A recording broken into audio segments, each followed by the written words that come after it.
Hello everyone. তো সকাল সকাল শুরু হয় ঠিক আমার এইভাবে সোনাইয়ের সাথে খেলা করতে করতে।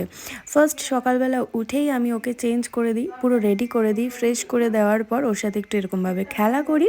তারপর যেটা করি সেগুলো হচ্ছে ওর ফিটারগুলোকে আমি স্টেরিলাইজ করি। আর মা এদিকে সবজি টবজি কাটছে, অলরেডি সব কাটাকুটি হয়েও গেছে। আর আমি ওকে নিয়ে একটুখানি মজা করছি, তার কারণ মা ওকে ধরে আমি কাজ করি, আর আমি ওকে ধরি মা কাজ করে। এইভাবে বেশ দিনগুলো কেটে যাচ্ছে। তো ছাদে এসেছিলাম একটু, প্রত্যেকদিন একটুখানি ছাদে উঠি, বাট রোদটা এতটাই চড়া যে আর জানি না ছাদে উঠতে পারবো কিনা। যত গরম পড়বে ছাদ থেকে আমি তত দূরেই চলে যাব। মাঝখানে একটু হাসিটা দেখে নাও।